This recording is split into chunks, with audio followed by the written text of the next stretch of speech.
So I think one of the big overarching messages we're trying to deliver here at this session is that we don't want to think of cameras just as a visual sensor anymore. We want to think of it as a true sensor, in that we can take multiple streams of data into one cohesive solution to provide not just security solutions, but also business and operational excellence. So I should have probably introduced myself as well. My name is Andrew Seymour. I'm with Azena.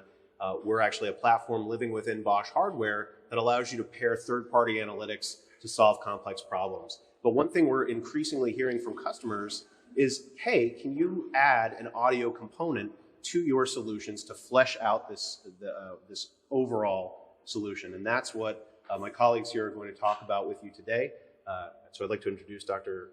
Sam Das and Sachin Khanna, both from Bosch, who are going to talk to you a little bit about audio AI analytics and how that can live within a broader video-based security solution. Thank you, Andrew. So in my previous session, guys, I mean, we focused on how you can make sense of the scene, understand the scene based on the visual or the perception, from the cameras. We wanted to take it to the next level. Yeah, we want to go beyond just the video. And this is where for last 1 year, almost like 18 months, we have been researching together with our corporate research, where what Sam represents. How can we understand the audio in an environment to make some interpretation what is happening in the scene? So, Sam, why don't you take it away from here? And Thank you, Sachin. Yes, yep. It's been exciting. Yeah, I'm part of corporate research. We have AI research group there.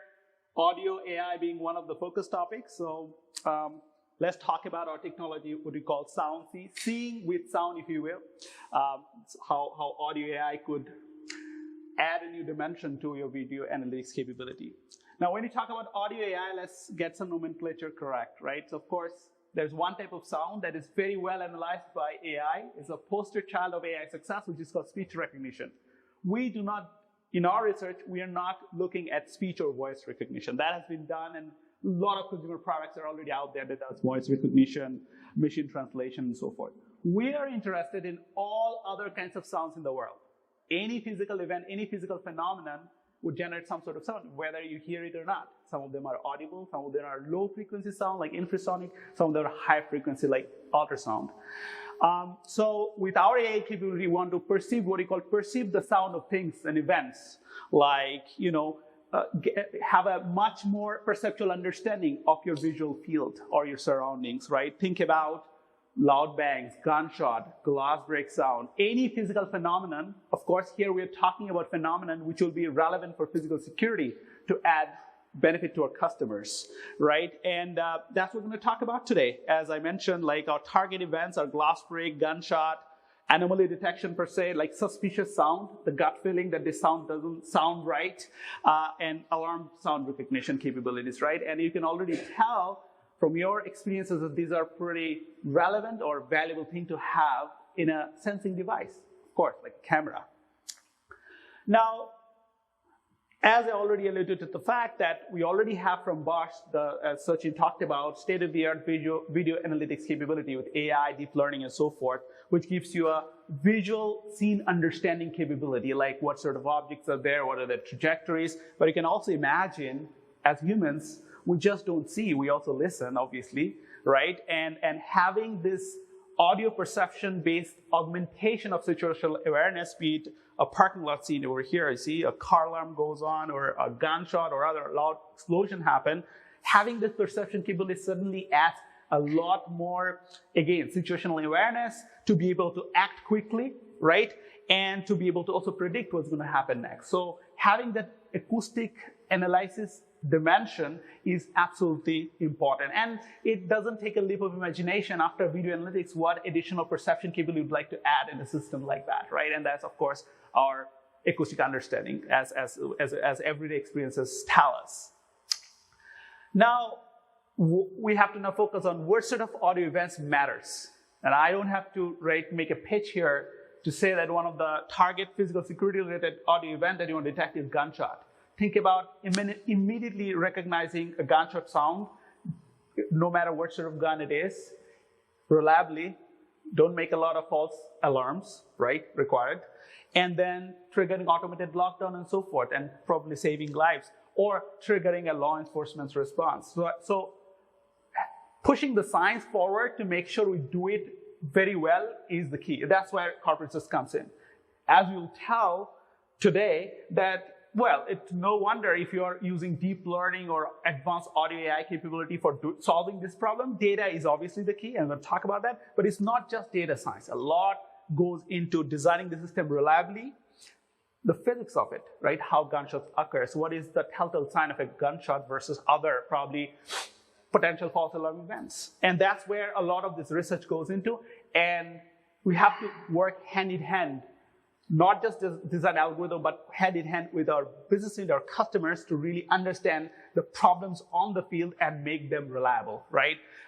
So that's a very important piece. Another piece is that we are not also, as I mentioned, audio perception being an augmentation of visual scene understanding capability. That means it's not a gunshot augmentation capability. It's a audio perception capability. So what I mean by that is that we are not after building just a gunshot detector. Of course, there will be a pilot feature, something you start with which adds value to the society, to our customers, but eventually all sort of audio pattern recognition capability is what we are shooting for, right? And that, again, doesn't take so much a leap of imagination to go for that. So yeah, I mean, we're not going to go into technical details of how it works, but just to give a sneak peek of, well, the gunshot recognition point solution exists already, right? There are custom hardware sometimes, there are classical data analytics algorithm or audio analytics algorithms are there. What we're bringing to the table is this new paradigm shift with data-driven learning, specifically mixing audio signal processing with deep learning. What does it do is that it allows you to really chew on data on various environmental conditions, various types of ways this event can occur, like gunshot can occur in different ways depending on caliber, what type of gun and so forth, and adapt your model. Again, important thing is to be reliable, right? So deep learning and convolutional neural networks, all the jargon, recurrent neural networks to really model the dynamics of audio events is definitely important. It's not just cool to use AI, this is actually essential to use AI in this context. And as I mentioned, for all of this, data is part, I tell myself, data is part of the source code. You just don't write source code to process your data. Data is as important as the source code to make it happen. As you'll show you, it's a lot of hard work, not always the fancy algorithm piece which get published. And as a researcher, we do publish, which brings me to my next point of how we're bringing advanced research that we do into actual products that works in the real world. So with that, before I speak any further, here's an overview video of how we're taking cutting-edge research, hopefully inspiring research in audio AI into on-ground business applications, which we're going to talk about today.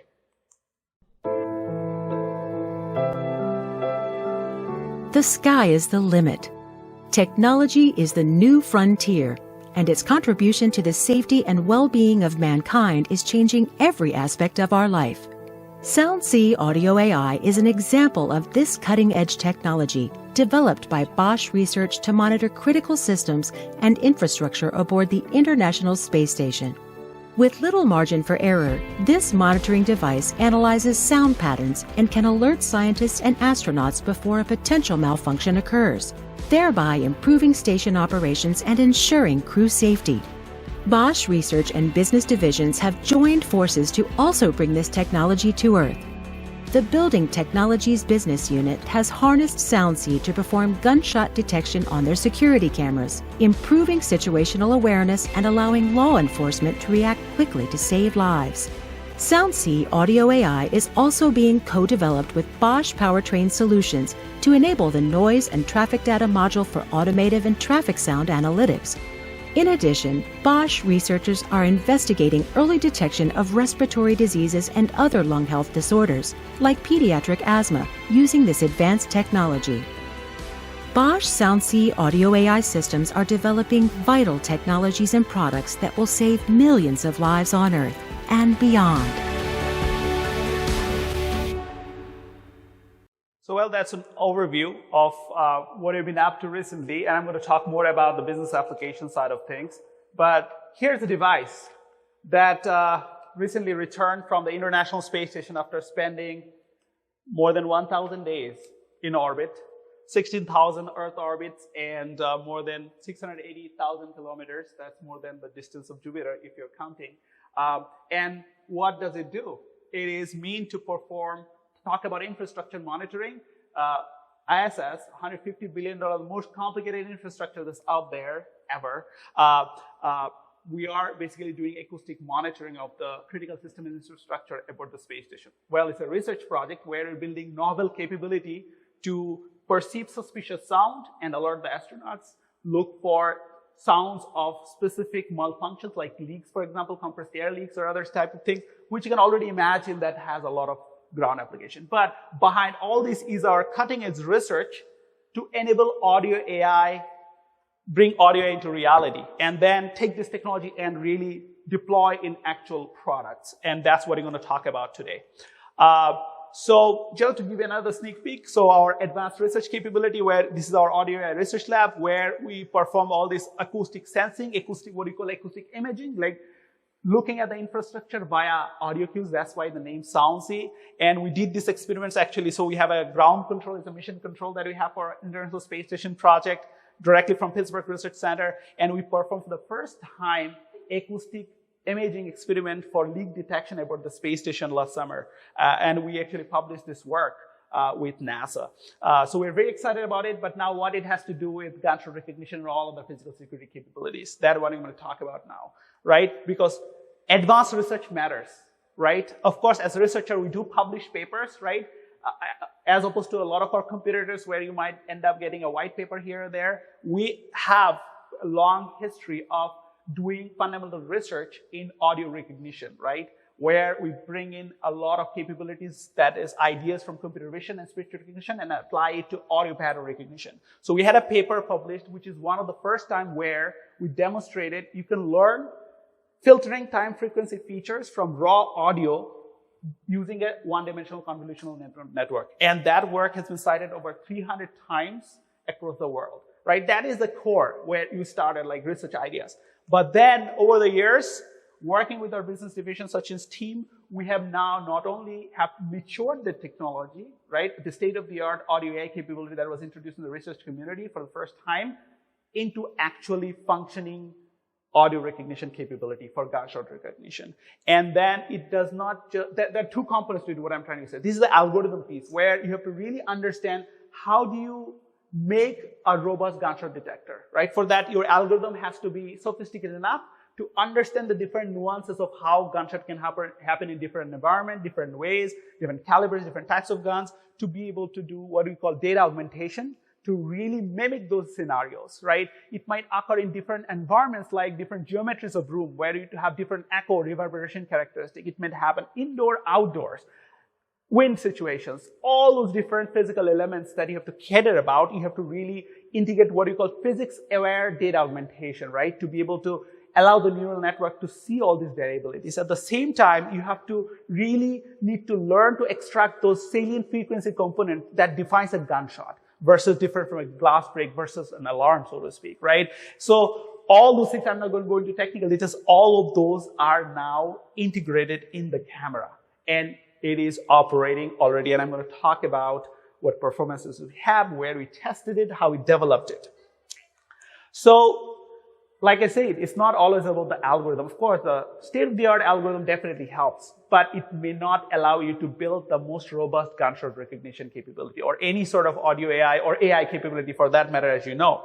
Data is definitely the key. And you can't just have a little bit of seed data of gunshot that you can download from the internet and augment it. That's not going to work. You might build a recognizer, it's just that that's not going to be that good, that customers would like to pay for, right? So, in order to do that, together with our Bosch team, you know, we went to the field and actually collected actual gunshot data. Like, if you think about, we have two different kinds of gunshot detectors, given the physics of how gunshot sound might look like in an indoor environment versus an outdoor environment. We have an outdoor gunshot detector or an indoor gunshot detector, depending on the customer use cases. For outdoors, we have 4,000 gunshot sound collected, 18 different calibers, 120,000 different background events, including wind noise, other kinds of interferences, traffic noise, whatever have you. For those situations, tested all the way to 125 feet range, For indoor, that's interesting, where the interference from echo and reverberation even so much more pronounced. It's more challenging because so many reflection and all this reverberation can really trick your system, so to speak. No other way than collecting actually 5,000 live gunshot sound, 125,000 background noises, all kinds of possible false alarm sort of scenarios that might trick your system, and up to 220 feet range. So all those things are done. As I already alluded to the fact that it's very important that we build a detector. Not only it can pick up gunshot when it really happens, but as we keep hearing this, false positive reduction is the key in any security situation or security feature. Like we tested in various deployment environments, like gun ranges, as you saw some of these pictures, warehouses, several warehouses, actually, schools. We did a pilot with Texas School District recently. And in order to make sure that it is robust, not spitting out false alarms in different deployment environment, we also deliberately try to trick it with highway traffic noise, for example, outdoor deployment center, heavy object drop, right? If you're deploying in a warehouse or a retail store, well, those things might occur once in a while, and you don't want to trick it. Car backfire if you're in a parking lot. Fireworks, that's a big, over 2 consecutive 4th of July, we really collected data from the fireworks to make sure it is trained. Now, you would ask, why would it then adapt? That's where deep learning and audio AI plus deep learning fusion really makes a difference, right? You could really train it for all these different adaptation, criterion and different types of events that it doesn't need to trigger. So just to give you a background, it's not like I said, I'm from corporate research. That's what we've been doing, and our work is open up a new world of course, we had a different vision when you work with, in orbit with NASA, but down on the ground is a whole different beast. And this is where hard work really pays off. This is a FedEx facility in Memphis, Tennessee, where we deployed and tested our system, indoor facility in Lancaster, and different environmental conditions, as you can see, right? That's why it's not so much about deep learning in this case, but to make sure deep learning gets to see the right food for it to, to be able to do this. Just a sneak peek, what the algorithm that is running inside the camera right now is a convolutional neural network that learns again from our original research of raw learning from the audio. You're not just feeding it to some spectrogram, it's automatically learning the salient time frequency map is what we call for recognizing the target event, right? And learnable, that's what I call learnable time frequency map. And physics-aware data augmentation, very important, right? You may not collect all the different variabilities of the environment. That's not physically possible, but you have analytical models that allows you to really augment the scope, so to speak, and make the network see all these variations through, synthetic data, if you will. Now, performance-wise, right, we have achieved high detection rate, over 90%. It can go very high, also depending on the deployment scenarios. Very low false positive. I'm going to talk more about it. Just to give you an idea, we deployed our system in the FedEx facility in Memphis, and also we tested in a Texas school district. Collectively, a live deployment over 400 hours, we had 0 false positive. And more, there is no foolproof way of testing or claiming 0 false positive. It's just that you have to really practically do it via pilot and basically understand. There is no way that you can capture all possible situations, right? It, of course, needs to be dealing with is real deployment scenarios, right? And noise robustness, and another important thing, if you're deploying schools, cafeteria, right? All these loud noises, and we have found our model to be also very robust to loud noises, all the way to only 15 dB SNR. So this is really good, and as you can see, all of those tests, the data collection, trading, and validation, adaptation all over again is done in all the different environments. And this is gun range, indoor gun range, outdoor gun range, schools, hallways, whatever have you, we have done those things. Just to give an idea, there's a lot going on in the background. The team is working hard to really chew on the numbers, right? When we do this test, for example, we did this recent testing at HACC facilities at Harrisburg Area Community College. It's a law enforcement training complex where we basically looked at different, caliber of guns. I'll show you. Like this is roughly the facility where we did this test. As you can see, these detection rates all the way 100%, 96% of the way 100 feet. The accuracy drops a little bit when the distance increases. But we are doing the test for all these possible different calibers of gun, different types of gun, which I'm going to show you in an actual, facility where similar incidents might occur. You can give us an idea of the dimension of this 300 feet by 100 feet and 100 feet on the other side. The cross is where the shooter was, and the circles are where we deployed camera with our audio AI capability at different distances to understand how it behaves. So again, I'm not familiar with all the different calibers, but we've done quite a bit of this test, with 18 different calibers of gun, from shotgun to, rifles to, handguns and so forth. Just to give some idea, again, there's no other way of making the algorithm smart rather than actually introducing into these different variations of different target events is what you can call, or in this case, different types of, ballistic events from these different, again, systems, so to speak. And so we have done our exhaustive testing. We have trained our algorithm. The adaptation has been done. It's always going to be a lifelong learning experience for the system, right? When you deploy in the field. We are pretty confident about the performance, but you can imagine in the future, such audio perception capability, again, we're starting with gunshot, it needs to learn from its environment, adapt it, and make robust based on the data it collects on the field. So there's a longer term play also for this audio awareness to augment the video analysis capabilities, and we're very excited about it. This has been an amazing way to take the research that we've been pursuing through our papers and patents and working with NASA on the space station down to the ground to really make an impact, right, as a product feature, and hopefully this can save lives. So I'm very excited as a researcher. This is a dream come true. So again, Sachin will take on and then talk about more about the business side of things. Thanks. So in the previous session, I showed how we bring the technology we put in the cars on the cameras. Here, what the technology we put in the space station, we bring in the cameras. So this is where we leverage the power of Bosch, our corporate research, and the investment as Bosch that we are making in the field of artificial intelligence and machine learning. So how can we bring this technology to the market? So like I also pointed out in the previous session, our new panoramic camera, this is the first product which brings this technology to the market. And this product has quite similar microphones like we have put in this device. I mean, there's a little bit difference in the response because of the use case, but this is the similar microphones. I mean, if you get a chance to take a look at it, you will see that in the front there's a microphone array. Exactly the similar microphone arrays are running in this particular camera. We have right now, from next month onwards, we will have our first, we call this, for the alpha customers with whom we want to try it out. We have this baked into the firmware with a, agreement that we deploy this, also try it out. We are able to bring this to the market. And our plan is that from next year, I mean, around second quarter next year, we would make it as a commercially available product that people can license it and deploy it. But if there are early use cases right now where you want to deploy it, experience how it is working in your system, we are now able to provide this technology. As well, sometimes I do get questioned that how do you ensure that the system is going to work in my environment, and how do you ensure that I can trust the system? So we have developed. I mean, this question actually I got in this forum last year.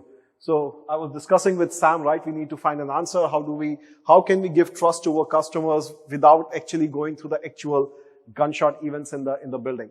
So what we have come out with a way how we can address this in the research.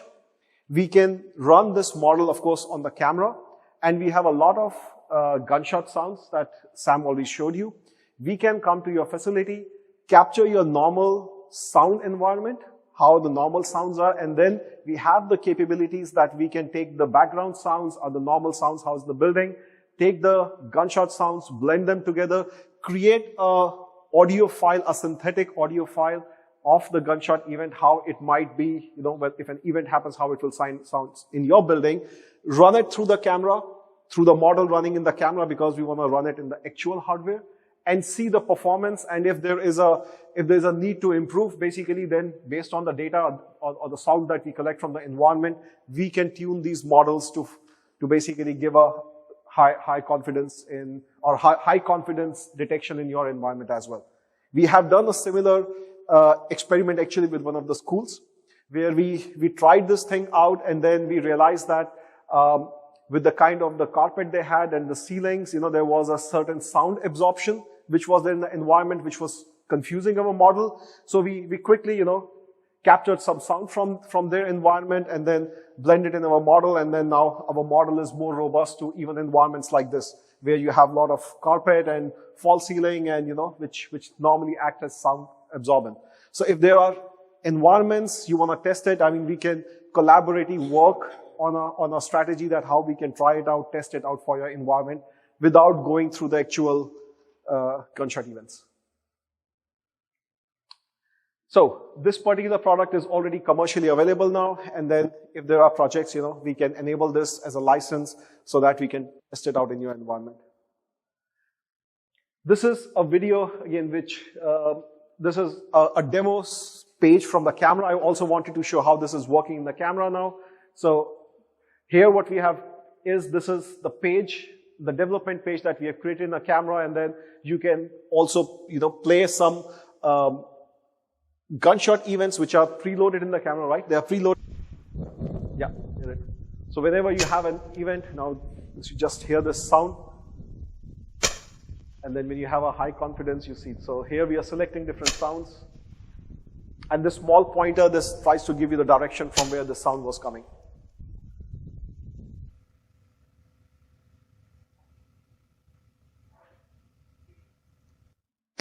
These are different rifles.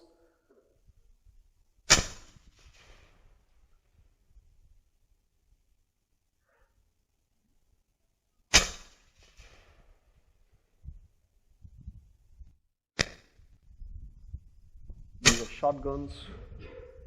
And then also simulated how these sounds behave in different environments. For example, this is a sorting facility or an indoor environment. And then these are some of the false alarms which we can just feed into the model to show that, our models is robust to these potential false alarms like car backfire, fireworks, all that stuff that Sam was talking about. So in the meantime, our model is tuned or suitable for running or deployment in application like parking lots, so outdoor parking lots, highways next to the busy roads, buildings, interiors with sound absorption I just talked about. So all these scenarios which we have already modeled in our environment. But if there is another model which we have to do it, now we have all the tool chain and everything ready that we can adopt to different models this particular algorithm. Also, from the system perspective, we are working on getting an integration in the system where basically you have these cameras deployed, and normally there are other cameras as well. For example, if you are doing it in the parking lot and you have a PTZ camera, we can detect which camera gave an alarm. Yeah, we know the location of this camera, and then that location can be passed on, for example, to a moving camera, that then the camera can go in that area and start tracking a person or an object, which basically, in that scene, from potentially an active shooter, we can start tracking with a PTZ camera if it happens to be in that area. But then with the locations, otherwise, you can also represent it on a map where this event potentially might have happened. And then it also helps in this critical scenarios for the law enforcement to really, go into or know where exactly they have to go and try to, control the situation. So this is my last slide. So basically now as a product, this is going to be available from next month onwards. And we strongly believe that in the case of AI, in case of data analytics, it's very important that we have close collaboration, close partnership, because sometimes there are specifics to your environment for which we may not have a data or we may not have trained, but our models and the tool chains allow that we can customize, tailor these algorithms for your applications and your environment.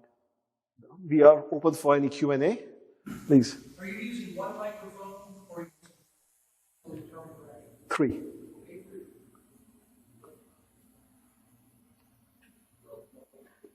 For the GPS locations on the camera, can you load that to GPS information that's offline versus using like Google Maps to place your camera?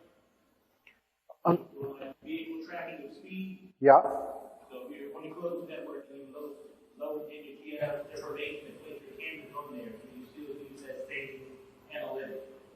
Can you repeat the question again? So we have the GIS location from the objects, from the cameras, and you want to put it on a... So the GPS locating from the cameras, if you use it as an offline system, offline system. then the GIS can place the location of your camera from there, but you still use that. Yeah, you can use it even on an offline environment, yes. But the camera should be able to talk to this offline GIS map, then it's possible to do that. I mean, the other example, that the video that I showed where we made this integration in the genetic system, that is an offline system. So you don't need to be always online. But for the calibration of the camera, you need to be online. Yeah, the other tool that I showed where we were calibrating it, over there you need to be online to get the map. But if you have the map in the tool, already downloaded, then you don't have to be online. But for the full functioning of the map, you don't need to be online. Inside or outside for the market, what do you see more of being detected on the camera? For audio or? So 5,000 on, what do you see in a bigger market in interior use or exterior? We have got requests actually for both inside and outside right now, because customers have seen events where the active shooter started event, there are some retail applications where it started outside, not necessarily in the store first, already outside. So there was a request that we want to detect this as early as possible, right? And locate and find where this person is as early as possible. So normally we see also the request for the outside, and then of course I think indoor is bigger use case at the moment. But we have worked with some customers where they say basically they want to have this capability both inside and outside, because you cannot predict how these events would unfold. So that's why we built both the models in our algorithm. Yes, ma'am. How many cameras do you need to be able to triangulate direction, shooter? Triangulation, the direction of arrival, we can do it with one camera itself because we have 3 microphones. So it has that capability. We are working on right now also to create a bigger microphone array, because now if you have 5 cameras in that area, you have an even much bigger microphone array, and then you can localize it even better. But we are not there yet. Right now we do the localization only with one camera to know where it's coming from.